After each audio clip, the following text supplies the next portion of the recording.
সুনামগঞ্জে অভিযানে ভারতীয় কসমেটিক্স জব্দ, আটক এক। এম.আর. সজীব, সুনামগঞ্জে জেলা গোয়েন্দা ডিবি পুলিশের বিশেষ অভিযানে বিপুল পরিমাণ ভারতীয় কসমেটিক্স পণ্য জব্দ করা হয়েছে।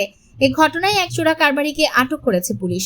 মঙ্গলবার ভোর 4টার দিকে গোপন সংবাদের ভিত্তিতে সুনামগঞ্জ সদর উপজেলার সুরমা ইউনিয়নের ইব্রাহিমপুর গুদারাঘাট এলাকায় এই অভিযান পরিচালনা করা হয়।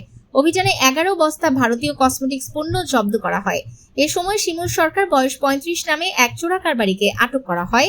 তিনি সুরমা ইউনিয়নের সৈয়দপুর গ্রামের আফিজ উদ্দিনের ছেলে বলে জানা গেছে। বিষয়টি নিশ্চিত করে ডিবির ওসি হযরত আলী জানান, গোপন তথ্যের ভিত্তিতে এসআই মাহমুদুল হাসানের নেতৃত্বে ডিবির একটি আভিযানিক টিম সদর উপজেলার ইব্রাহিমপুর নৌকাঘাট এলাকায় অভিযান চালায়। এ সময় বিপুল পরিমাণ ভারতীয় কসমেটিক্স জব্দ করা হয় এবং চোরা কারবারি শিমুল সরকারকে আটক করা সম্ভব হয়। তিনি আরো জানান, জব্দকৃত কসমেটিক্স বর্তমানে পুলিশের হেফাজতে রয়েছে। আটক আসামিকে প্রয়োজনীয় আইনগত ব্যবস্থা গ্রহণের জন্য সুনামগঞ্জ সদর মডেল থানায় হস্তান্তর করা হয়েছে।